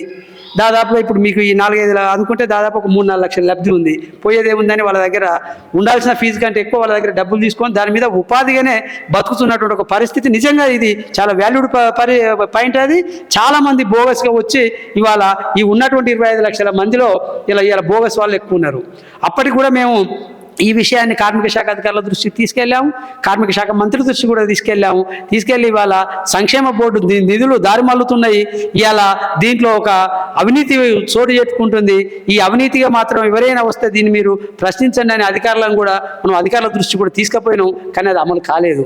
కాబట్టి ఇది చాలా దీనికి ఈ విధానాన్ని సృష్టించిందే ఇవాళ ఆ పార్టీలు, అధికార పార్టీలు ఏవైతే ఉన్నాయో వాళ్ళ స్వలాభం కోసం, వాళ్ళ ఓటు బ్యాంకు నిలబెట్టుకోవడం కోసం, వాళ్ళు ఈ నిజమైనటువంటి పేద కార్మికులకు ఉండేటువంటిది నాకు వస్తుందనగానే ఏం పని చేయని వాళ్ళకు కూడా నాకు లబ్ధి వస్తుందని పాపం వాళ్ళు ఆశించడు. వాళ్ళకు వీళ్ళకి కాదు శత్రుత్వం. ఇవాళ మేము కార్మిక సంఘాలకు ఏమంటున్నామంటే, తీసుకున్న వాళ్ళు మేము వృత్తిలో ఉన్న వాళ్ళకు మాకు శత్రుత్వం కాదు, కానీ వాళ్ళని తీసుకొచ్చిన వాళ్ళు మాత్రం ఖచ్చితంగా దళారీలు, దొంగలు, అవకాశవాదంతో తీసుకొచ్చి నిజంగా ఉన్నటువంటి ఈ పేదవాళ్ళను కడుపుకొట్టినటువంటి ఒక పరిస్థితి. దాంతోపాటుగా ఇప్పుడు మిత్రులు చెప్పినట్టు ఇవాళ ఈ భవన నిర్మాణ కార్మికులతో పాటు గిగ్ వర్కర్లను కూడా ఇందులో ఇంక్లూడ్ చేశారు. గిగ్ వర్కర్లు అంటే ఎవరు? గిగ్ వర్కర్లు అంటే ఆన్లైన్లో తీసుకొచ్చినటువంటి ఇప్పుడు జొమాటో కావచ్చు, లేకపోతే ఇప్పుడు రకరకాల స్విగ్గీ, జొమాటో లాంటి ఆన్లైన్ సర్వీస్ చేసేవాళ్ళు. ఆన్లైన్ సర్వీస్ చేసేవాళ్ళంటే ఇప్పుడు ఒక భవన నిర్మాణ కార్మికులకు ఒక స్పష్టత ఉంది. ఒక నిర్మాణం కట్టుకునే యజమాని అక్కడ పోయి పర్మిషన్ ప్రభుత్వం దగ్గర తీసుకుంటున్నాడు, ఆయన సెస్ కడుతున్నాడు, ఈ కార్మికుడి ఖర్చు కోసం ఇవ్వాలి, సంక్షేమం కోసం అనేది చట్టం చెప్తుంది. కానీ మరి గిగ్ వర్కర్ ఎవరి కింద పనిచేస్తున్నాడు? గిగ్ వర్కర్ ఒక ఆన్లైన్ కింద పనిచేస్తుండు. ఆన్లైన్ కింద పనిచేసినప్పుడు ఆ హోటల్ యజమాని ఆయన పర్మిషన్ తీసుకొని ఆయన కింద పనిచేసినటువంటి ఆయన సెస్ కట్టి వాళ్ళకొకటి ఆ వెల్ఫేర్ బోర్డు ఏర్పాటు చేసి ఖచ్చితంగా ప్రభుత్వం చేయాలి బాధ్యత. ప్రభుత్వం బాధ్యత అది చేయకుంటూ అందరినీ కలగబులుగా చేసేసి ఏదైతే ఉన్నదో ఇలా తోసేసి నువ్వు ఇవ్వు అంటే ఇది ఎట్లా సాధ్యమవుతుంది? కాబట్టి ఇది మీరు ప్రధానమైనటువంటి ప్రశ్నలు లేవనెత్తిరు. ఇది ఖచ్చితంగా ప్రభుత్వాల దృష్టికి రేపు భవిష్యత్తులో ఇంకా ఫీల్డ్ విజిట్ కూడా మీరు చేయండి. ఫీల్డ్ విజిట్లో ఇంకా మీకు చాలా విషయాలు మనకు వస్తాయి. వాటి అన్నింటిని మనం దృష్టికి తీసుకొచ్చి రేపు భవిష్యత్తులో ప్రభుత్వాల కళ్ళు తెరిపించి ఇది కాక దీన్ని మనం అరికట్టగలిగితే నిజంగా ఇవాళ పేదోళ్ళని ఇవాళ మనకు వాళ్ళని చైతన్యం చేసిన వాళ్ళం అవుతాం. ఆ పేదవాళ్ళకు ఇవాళ మనం అండగా ఉన్న వాళ్ళం అవుతాం. ఇటువంటి పనులన్నీ వాళ్ళు ఎవరు చేస్తలేరు. ఎందుకంటే వాళ్ళకు లాభం లేదు కదా, పేదోడి కోసం సహాయం చేస్తే వచ్చే లాభం లేదు కాబట్టి వాళ్ళకు దిక్కుమొక్కు లేకుంటున్నటువంటి ఒక పరిస్థితి ఉంది. కాబట్టి ఇది మీరైనా కొంచెం దీన్ని ఈ సమాజ మార్పులో భాగంగా మీరు చేస్తున్నటువంటి వాళ్ళు కాబట్టి దీన్ని కూడా మీరు ప్రధాన భూమికగా మీరు తీసుకొని మీరు చేస్తే బాగుంటుంది అనేది నేను మిమ్మల్ని కోరుతున్నాను. తప్పకుండా అన్న, మీరు చేసేటువంటి ప్రతి పోరాటంలో ముఖ్యంగా కార్మికులు, అసంఘటిత కార్మికులే కావచ్చు, భవన కార్మికులే కావచ్చు, మీకు ఎలాంటి సమస్యలు ఉన్నా కానీ కూడా ఉషోదయం తెలుగు న్యూస్ ఛానల్ మరి మీ వెంటే ఉంటుంది.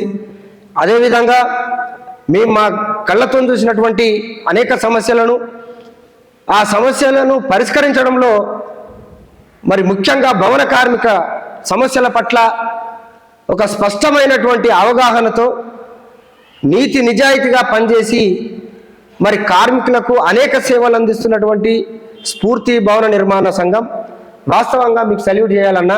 మీరు చేస్తున్నటువంటి అనేక కార్యక్రమాలు, నేను ఎందుకంటున్నానంటే చాలా కార్మిక సంఘాలు ఉన్నప్పటికీ కూడా ఇవాళ పేరుకే ఇప్పుడు దగ్గరలో ఉన్న చాలా వరకు కార్మికుల పేరు చెప్పుకొని అదేవిధంగా ఎక్కడైతే ఆ ప్రమాదాలు జరగంగానే, ఎక్కడైతే కొన్ని అనుకోని సంఘటనలు జరగంగానే యూనియన్ల పేరు చెప్పుకొని ఇవాళ లీడర్లు రకరకాల దందలు చేసు, సెటిల్మెంట్లు చేసుకున్నాడు, ఇండ్లు లేని వాళ్ళకి ఇండ్లు ఇప్పిస్తామన్నాడు.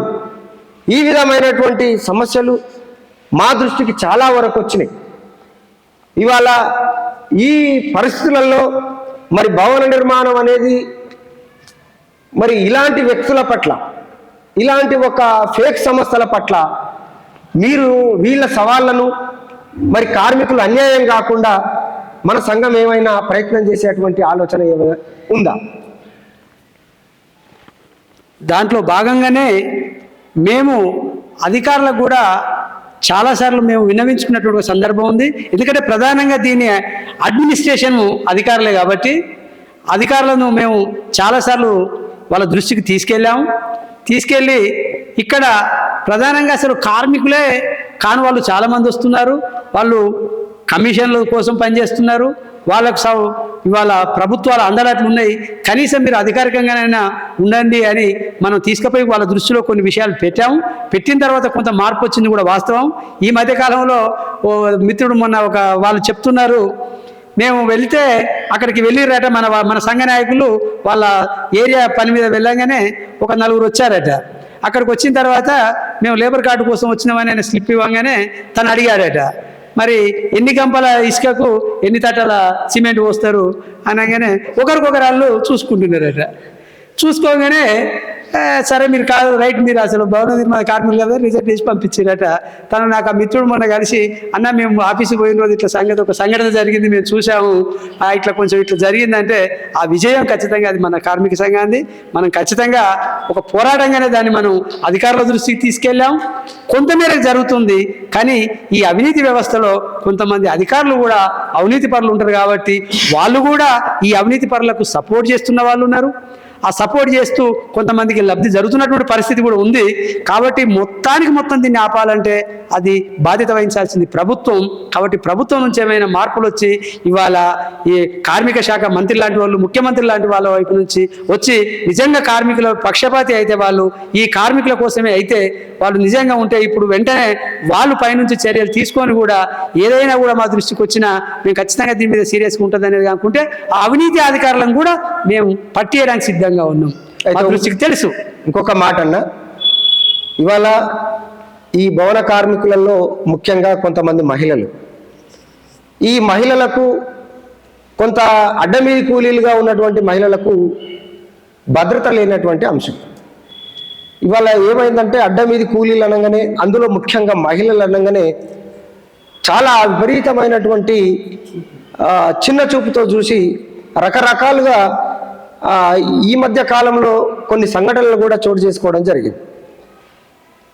వాళ్ళ మీద అనేకమైనటువంటి మొన్న జరిగినటువంటి ఒక హత్య కూడా పాపం అడ్డకూలీలుగా ఉన్నటువంటి వాళ్ళు, అంటే ఈ అడ్డకూలీలు పాపం పుట్టచేత పట్టుకొని వచ్చినటువంటి వాళ్ళు ఇక్కడ ఏదో బతుకు తెరువు కోసం అడ్డ మీద నిలబడ్డటువంటి మహిళలను మరి ఈరోజు వాళ్లకు నిజంగా వాళ్ళకు భద్రత లేనటువంటి పరిస్థితి.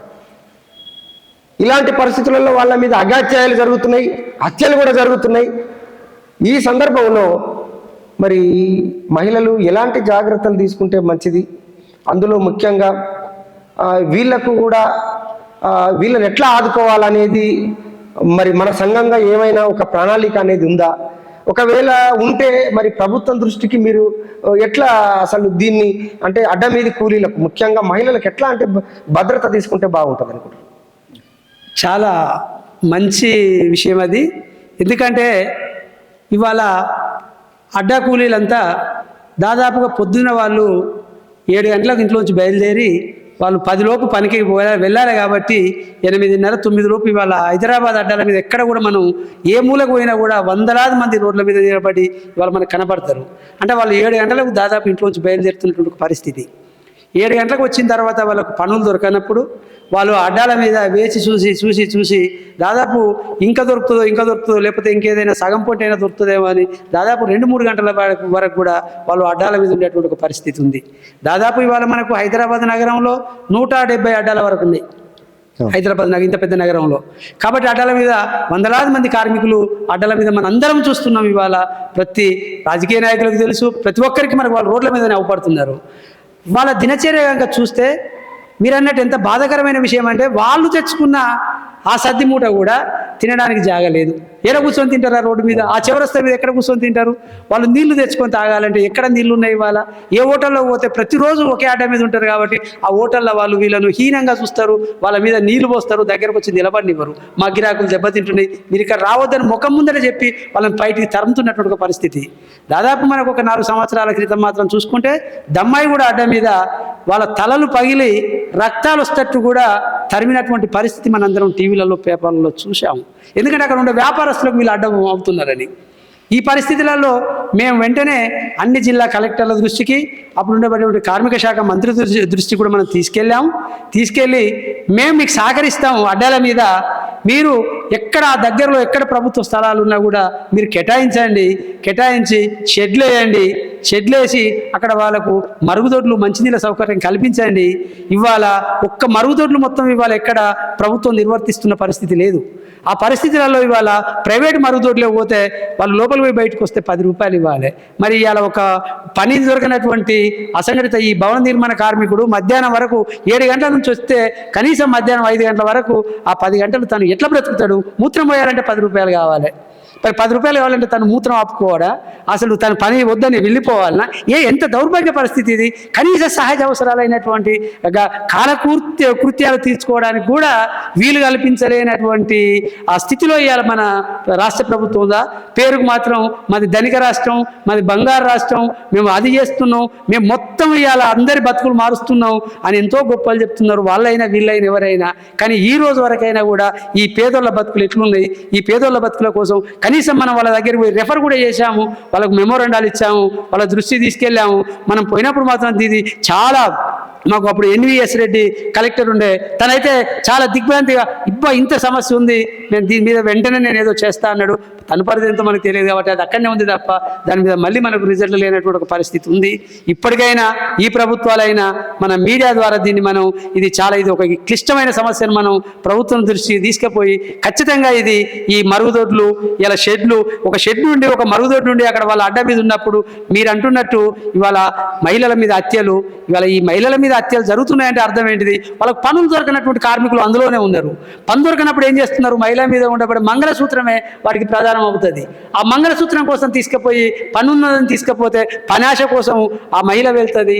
వాడు ఒక దాని మీద ఒక ఏది చంపాలనేది కాదు, వాడికి ఆ రోజు వాడికి అవసరాలు తీసుకోవాలనుకుంటే ఈ మంగళసూత్రం అవపడుతుంది. కాబట్టి గొంతు పిసికి మంగళసూత్రం తీసుకుపోయినటువంటి ఒక పరిస్థితి ఉంది. కాబట్టి ఈ హత్యలన్నీ కూడా ప్రభుత్వ విధానాల వల్లనే జరుగుతున్నాయి అనేది మేము కార్మిక సంఘంగా డిమాండ్ చేస్తున్నాం. ప్రభుత్వ విధానాలు కనుక కార్మికుల సంక్షేమాన్ని కనుక నిజంగా ఒక పద్ధతి ప్రకారంగా చేస్తే ఇటువంటి హత్యలు అయ్యేది కాదు. దాంతోపాటుగా ఏంటంటే ఇవాళ హైదరాబాద్ నగరం మొత్తం ఇవాళ ఇతర రాష్ట్ర కార్మికులు కూడా ఈ హైదరాబాద్ నగరానికి రావడం, వాళ్ళు దూరం నుంచి వచ్చారు కాబట్టి అతి తక్కువ ధరకు పనిచేయడం, ఇవాళ తెలంగాణలో ఉన్నటువంటి కార్మికులందరూ కూడా చాలా ఇబ్బంది పడుతున్నటువంటి ఒక పరిస్థితి ఉంది. ఇవాళ బీహార్, యూపీ నుంచి వచ్చిన వాళ్ళు ఇవాళ వాళ్ళు తక్కువ ధరకు పనిచేస్తున్నారని, ఇవాళ మన దగ్గర ఉన్న వాళ్ళు తక్కువ ధరకు పని అంటే మాకు వెళ్ళదు కదా, నేను ఇల్లు కిరాయి కట్టుకోవాలి, బ్రతకాలంటే ఇంత తక్కువ పని చేయలేనని ఈయన నిలబడతాడు. ఈయన నిలబడడం వల్ల వీళ్ళకి పని లేదు. పని లేకపోతే వృత్తిని వదిలిపెట్టి ఇవాళ నిన్న మొన్నటి దాకా పెయింటర్గా ఉన్న ఆయన ఇవాళ జొమాటోలో లేకపోతే స్విగ్గీలో పనిచేస్తున్నటువంటి ఒక పరిస్థితి, లేకపోతే ఆటో డ్రైవర్గానో లేకపోతే ఏదో పోతున్నటువంటి ఒక పరిస్థితి ఉంది. కాబట్టి ఇవన్నీ ప్రభుత్వం కనుక ఈ నిర్మాణ కార్మికుల కోసం ఒక సరి అయినటువంటి విధి విధానాలను కనుక రూపొందిస్తే ఆ రూపొందించిన విధానాలలో వీళ్ళ బతుకులు మారే అవకాశం ఉంటుంది. కాబట్టి దీన్ని ఖచ్చితంగా ప్రభుత్వమే తీసుకోవాలి. ఈ అన్నిటికీ కారణం కూడా ప్రభుత్వమే. ఎందుకంటే ఇవాళ ప్రభుత్వానికి ప్రధానమైనటువంటి వనరు కూడా ఇవాళ ఈ రంగమే. ఎందుకంటే వీళ్ళు శారీరక శ్రమ చేస్తారు. శారీరక శ్రమ చేసి అలసిపోవడం కోసం ఈ మద్యపానాన్ని సేవించి అట్లా కూడా వీళ్ళ జేబులు వదిలిపెట్టుకొని ఇలా వీళ్ళు నాశనం అయ్యి ప్రభుత్వానికి ఆర్థికంగా కూడా వెన్నుదన్నుగా నిలుస్తున్నటువంటి ఒక పరిస్థితి ఇలా ఈ రంగం వాళ్ళే. ఇలా ప్రతిరోజు కూలీలు వాళ్ళ శారీరక శ్రమ చేసి అలసిపోయి వాళ్ళ అలసట కోసం ఇంత తాగంగానే అది కూడా ప్రభుత్వానికి ఆదాయం అవుతుంది. కాబట్టి ప్రభుత్వం కూడా ప్రత్యేకంగా ప్రభుత్వం ఈ సెస్ నిధులతో పాటు ప్రభుత్వ రంగం నుంచి కూడా కొన్ని నిధులు ఇచ్చి ఈ కార్మికులను ఇంకా వీళ్ళను సంక్షేమాన్ని తీసుకోవాల్సిన బాధ్యత ఉన్నది అనేది మేము మీ స్టూడియో ద్వారా ఇవాళ మనం డిమాండ్ చేస్తున్నాం ప్రభుత్వాన్ని. సో మిత్రులారా, చూశారు కదా వాళ్ళకు ఉన్నటువంటి ఆవేదనను మరి మన ముందు చెప్పడం జరుగుతుంది. ఇవాళ అడ్డమీది కూలీలుగా ఉన్నటువంటి ఈ హైదరాబాద్లో అనేక మంది వలస వచ్చినటువంటి కూలీలు అడ్డ కూలీలుగా ఉన్నటువంటి కూలీలు, మరి ఇందులో మహిళలు కూడా ఉన్నారు. మరి ఈ సందర్భంలో మరి ప్రభుత్వాలు కూడా ఆలోచన చేయాలి. ఇవాళ దాదాపు ఈ హైదరాబాద్లో 170 అడ్డలు ఉన్నాయి అని అంటే అందులో అనేక మంది కూలీలు ఉన్న సందర్భంలో ప్రతి ఒక్క అడ్డ దగ్గర ఖచ్చితంగా ఒక మూత్రశాల మరి టాయిలెట్ను ఏర్పాటు చేయవలసినటువంటి అవసరం. అదేవిధంగా మంచినీరు వసతి. ఎందుకంటే మీరు నిజంగా కార్మికుల కోసం మేము పెద్ద గొప్పలు చెప్తున్నామని చెప్పి అనేక ప్రభుత్వాలు చెప్పినాయి, మీరు కూడా చెప్తారు. ఇది ఒక చిన్న డిమాండ్. ఇది అంటే ఈ చిన్న అసలు ప్రభుత్వాలకు చిత్తశుద్ధి ఉంటే ఇవి వీళ్ళు అడిగిన దాకా చూసుకోవాల్సిన అవసరం లేదు. ఎక్కడ 4 కూడళ్ళు ఉంటే అక్కడ ఏర్పాటు చేయాలి. కానీ వందలాది మంది, వేలాది మంది నిలబడేటువంటి అడ్డాల మీద కూడా కనీసం మీరు ఇలాంటి ఏర్పాట్లు చేయకపోవడం అనేది చాలా బాధాకరమైనటువంటి విషయంగా ఇవాళ వీళ్ళు మన ముందు చెప్తున్నటువంటి పరిస్థితి. అయితే చంద్రమౌళి అన్న, ముఖ్యంగా మిమ్మల్ని నేను ఒక మాట అడగాలనుకుంటున్నాం. మేము ఒక 15-20 రోజుల క్రితం అడ్డ కూలీలను కూడా ఇంటర్వ్యూ చేయడం జరిగింది. అడ్డ కూలీలను ప్రధానంగా వాళ్ళకు ఉన్నటువంటి సమస్యలు చాలా చెప్పడం జరిగింది. కానీ అందులో ఒక ప్రధానంగా ఒక సమస్య ఒక మహిళ చెప్పినటువంటి పరిస్థితి ఏంటంటే, ఎక్కడెక్కడి నుంచో వచ్చినటువంటి మేము ఈ తెలంగాణ వాసులం, మాకు ఉపాధి లేకనే మేము ఊర్ల నుంచి వచ్చి ఇవాళ పల్లెల నుంచి వచ్చి పట్టణాలకు వచ్చి బతుకు తెరువు కోసం వచ్చినాం. కానీ ఇవాళ బీహార్ వాళ్ళు ఈ తెలంగాణకు వచ్చిన తర్వాత అసలు మాకు ఉపాధి లేకుండా పోయింది. అసలు కనీసము అప్పుడన్నా వీళ్ళు రాకముందు వారంలో 2 సార్లు కూలి దొరికేది. కానీ ఇలా 10 రోజులకు కూడా ఒక్క కూలి దొరకలేని పరిస్థితిలో మేము ఉన్నాం.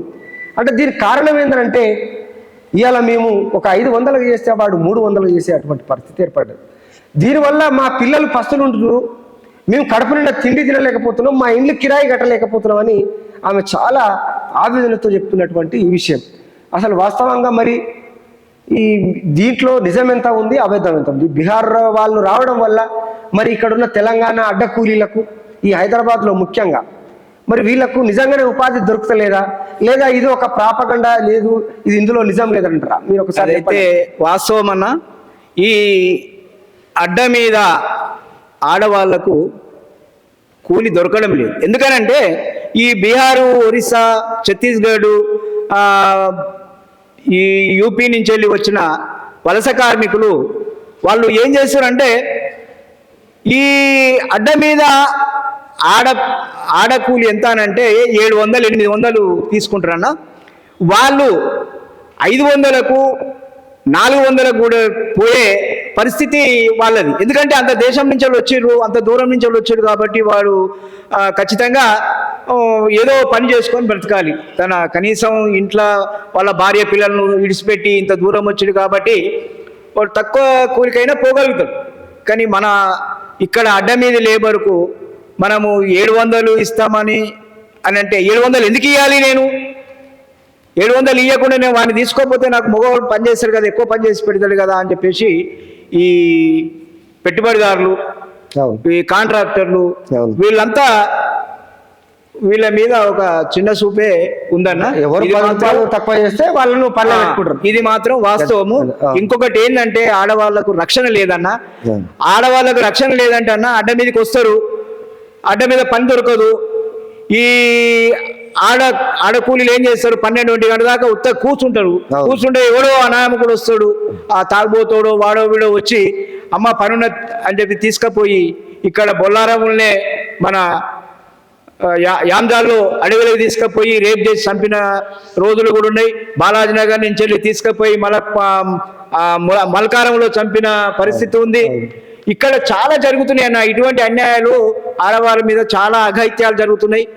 దీన్ని అన్నిటికీ అరికట్టాలంటే ఇంకొకటి ఏందనంటే ఇది అడ్డాల మీద మనము యూనియన్గా ఉండి ఎవరైతే ఎక్కడ ఈ పనికి పోతున్నట్టు ఇలా రేపు అన్నీ ఆన్లైన్ అయిపోయినాయి, ఫోన్లు చేసి కూడా ఆ అమ్మాయి ఎక్కడైతే పనికి పోతుందో తన భర్తకు కానీ తన ఉన్న ఎవరికన్నా దోస్తులకు కానీ చెప్పి ఫోన్లలో చెప్పి ఇట్లా నేను పలాయన వచ్చిండు, పలాయన నంబర్ ఇచ్చి నేను పనికి పోతున్నా అని చెప్పి పోవడం ద్వారా కొంచెం రక్షణ కలుగుతుంది అని చెప్పేసి నా అభిప్రాయం. అదేవిధంగా మహిళలకు అడ్డాల మీద షెడ్లు నిర్మిస్తామని అన్నారు. ఆ షెడ్లు నిర్మాణం లేదు, దుబారా ఖర్చులు చేస్తుంది. బోర్డు మొత్తం ఏం చేస్తుందంటే మెడికల్ క్యాంపులను పెట్టింది. ఎవరికి ఉపయోగం అన్నా మెడికల్ క్యాంపులు పెట్టింది. 300 కోట్ల రూపాయలు మెడికల్ క్యాంపులకు ఖర్చు చేసింది.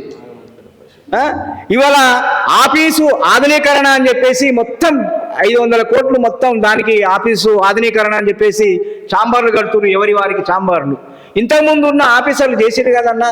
ఇవన్నీ మా డబ్బులను దుబారా ఖర్చు చేస్తుంది ఈ ప్రభుత్వాలు.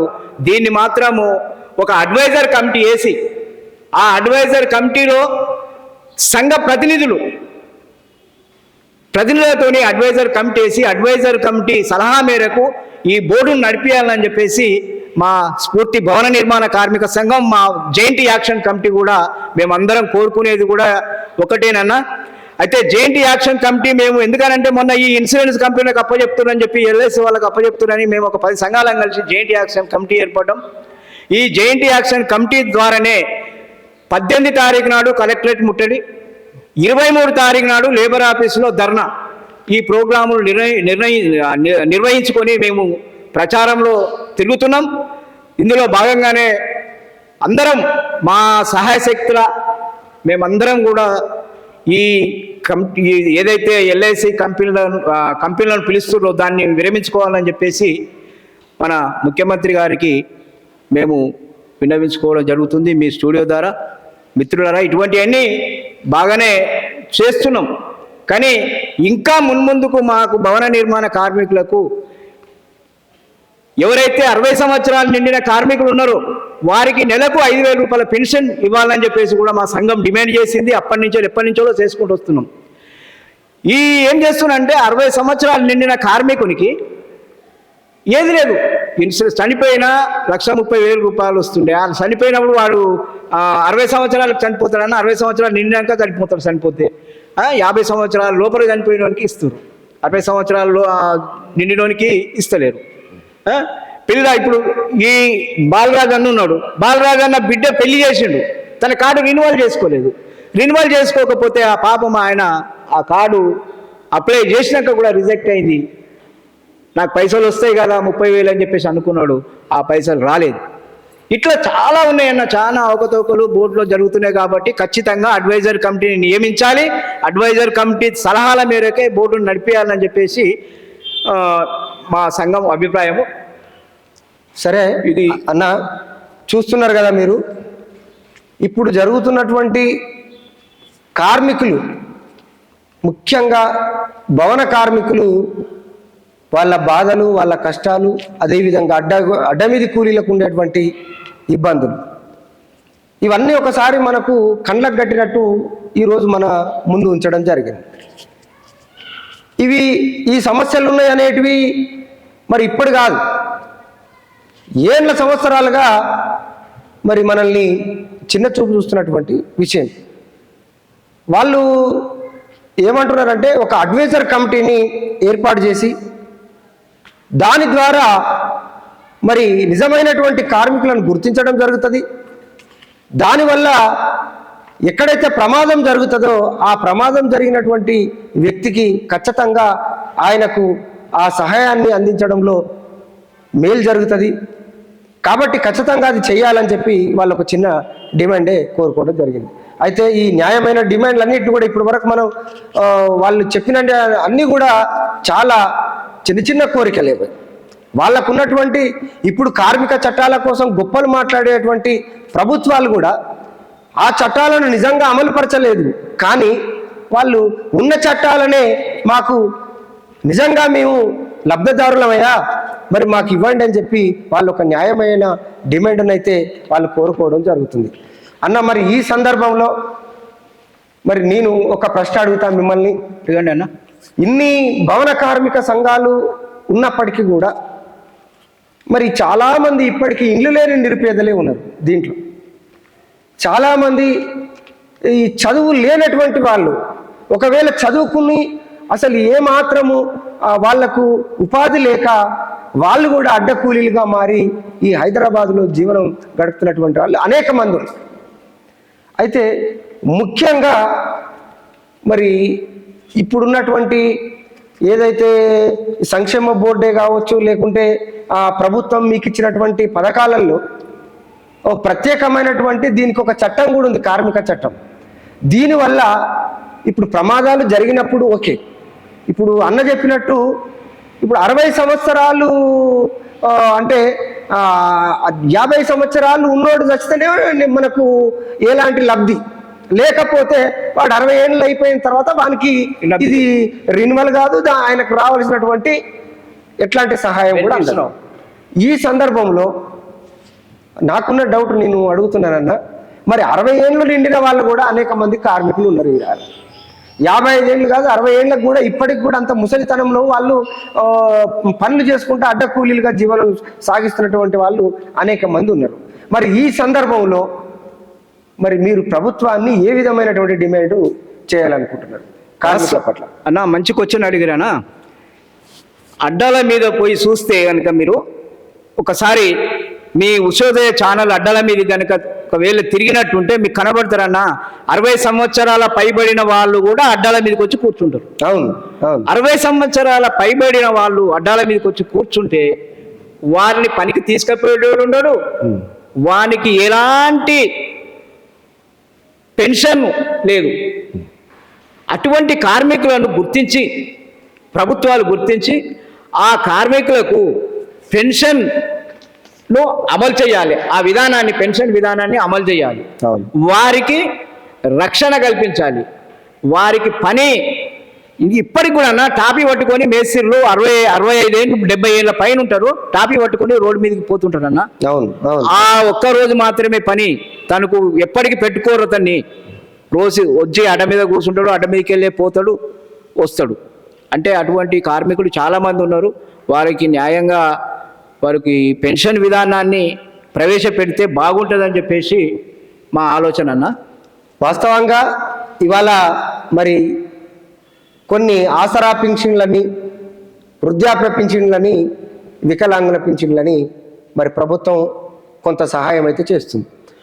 మరి ఆ జాబితాలో ఖచ్చితంగా కూడా 60 ఏళ్ళు నిండినటువంటి వాళ్ళను నువ్వే ఒప్పుకుంటున్నావు కదా, మరి అలాంటప్పుడు వీళ్ళకెందుకు మరి ఆ పథకం వర్తించదని అడుగుతున్నాం. నువ్వు ఎంతో కొంత వాళ్ళకు కూడా ఒక పెన్షన్ విధానాన్ని ఏర్పాటు చేసినట్టయితే వాళ్ళు ఆ వయసులో కష్టపడేటువంటి అవసరం ఉండదు.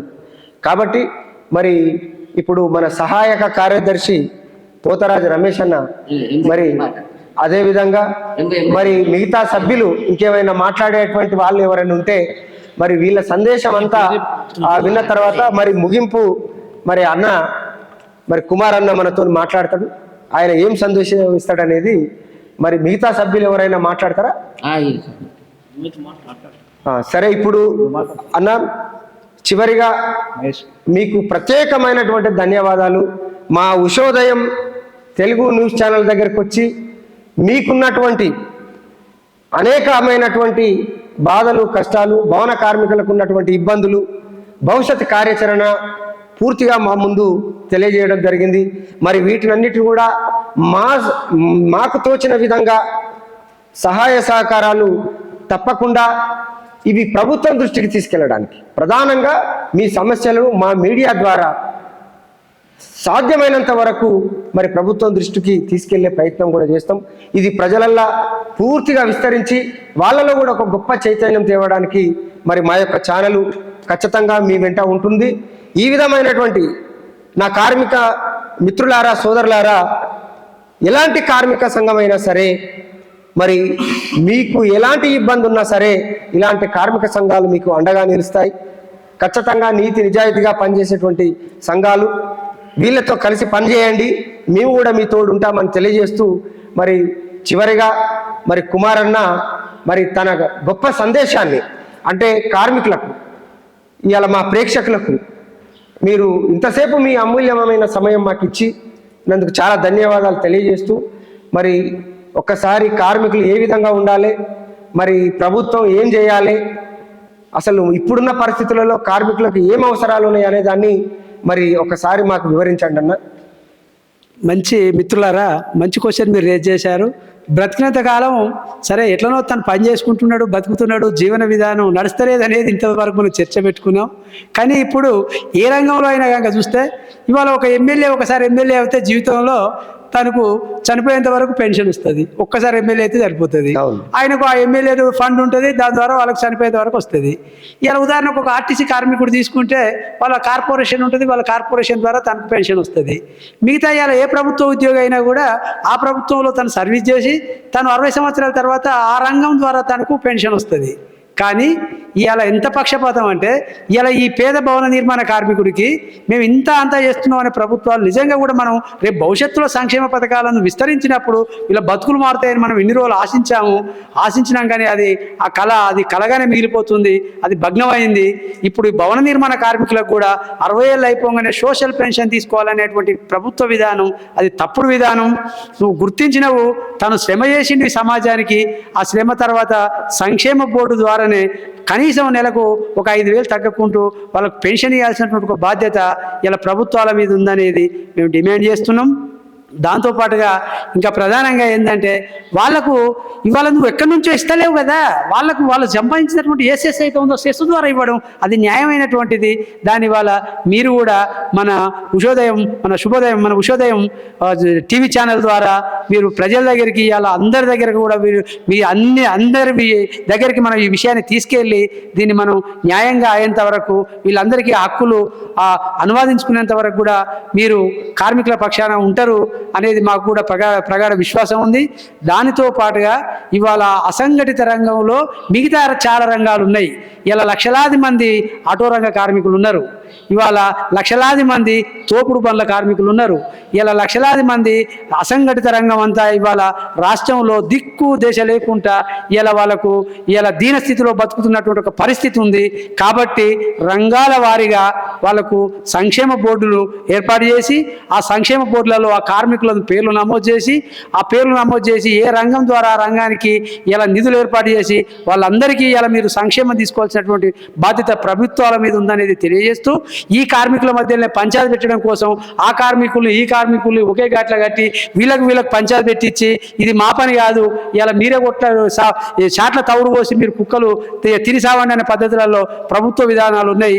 దీన్ని మాత్రం వెనుకకు తీసుకొని ఇలా ప్రభుత్వాలు బాధ్యత తీసుకోవాలనేది కూడా మేము తెలియజేస్తున్నాం.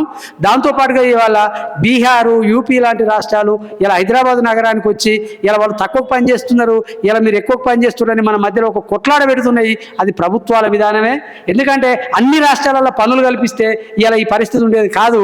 కాబట్టి ఇది కూడా ప్రభుత్వం తీసుకున్నటువంటి ఒక నిర్లక్ష్యం వల్ల జరుగుతున్నటువంటి విధానం అని ఇలా మనం అందరం కూడా గమనించి ప్రభుత్వాల కళ్ళు తెరిచి అన్ని రాష్ట్రాలలో జీవన విధానం ఉండాలి. ఇవాళ జాతీయ పని విధానం కూడా ఇలా ఉదాహరణగా మనం చూస్తే గ్రామీణ ఉపాధి హామీ పథకం ఉంది. అది అన్ని రాష్ట్రాలలో జరుగుతుంది. అది అన్ని రాష్ట్రాలలో పకడ్బందీగా అమలు చేస్తే ఇలా కార్మికులు వచ్చేవాళ్ళు కారు. ఇలా నువ్వు 100 రోజుల పని అని ఎక్కడో 20 రోజులు 50 రోజుల పని ఇచ్చి మిగతా కాలంలో పనులు ఇవ్వకుంటూ మీరు ప్రభుత్వం బాధ్యత తప్పించుకుంటుంది. ప్రభుత్వం బాధ్యత తప్పించుకున్నప్పుడు పిడికల మెతుకుల కోసం వాళ్ళు ఎంత దూరమైనా వెళ్ళి ఇలా తీసుకుంటున్నటువంటి పరిస్థితి ఉంది. ఈ కార్మికుల మధ్యలో కొట్లాట పెడుతున్నటువంటి ప్రభుత్వ విధానాలను వెంటనే మార్చుకోవాలని, ఈ కార్మిక రంగం కూడా ఈ బాధ్యత మొత్తం ప్రభుత్వాల మీద ఉందనేది మేము తెలియజేస్తూ ఈ అవకాశం ఇచ్చిన మీకు ధన్యవాదాలు. చూసారు కదా మిత్రులారా, ఇవాళ మరి వాళ్ళకు ఉన్నటువంటి అనేక సమస్యలు మన ముందు చెప్పుకోవడం జరిగింది. ప్రభుత్వాలు కూడా మా కార్మిక సంఘాలను వివిధ రూపాల్లో విడదీసి మా యొక్క హక్కులను ఆ హక్కుల కోసం కొట్లాడేటువంటి మమ్మల్ని విడదీసి ఈ విధమైనటువంటి కుట్రలు కూడా కొంతమంది చేస్తున్నారని కూడా వాళ్ళు చెప్పడం జరిగింది. వాళ్ళు నిజంగా ఒక న్యాయమైన డిమాండ్, మరి ఆ న్యాయమైన డిమాండ్కు మనం కూడా మద్దతు ఇద్దాము. మరి వాళ్ళు ఇంతసేపు వాస్తవంగా ఇంత అమూల్యమైన సమయాన్ని కేటాయించినటువంటి మరి స్ఫూర్తి భవన నిర్మాణ కార్మిక సంఘానికి, ఇక్కడ ఉన్నటువంటి పెద్దలు చంద్రమౌళి అన్న గారికి, అదేవిధంగా కుమార్ అన్న గారికి, రమేష్ అన్న గారికి, అదేవిధంగా గిరన్న గారికి, మరి మహేష్ అన్న గారికి, రాజన్న గారికి, బాలరాజ్ అన్న గారికి ముఖ్యంగా మీ అందరికీ ధన్యవాదాలు తెలియజేస్తున్నా. తప్పకుండా ఎప్పటికీ ఈ ఉషోదయం ఛానల్ అనేది కార్మికుల పట్ల, కర్షకుల పట్ల ఎప్పటికీ ముందు ఉంటుందని తెలియజేస్తూ మీ అమూల్యమైనటువంటి సమయాన్ని మాకు ఇచ్చినందుకు మరొకసారి ధన్యవాదాలు తెలియజేస్తూ మరో ఎపిసోడ్తో మీ ముందు ఉంటుంది Ushodayam Telugu news channel. Thank you.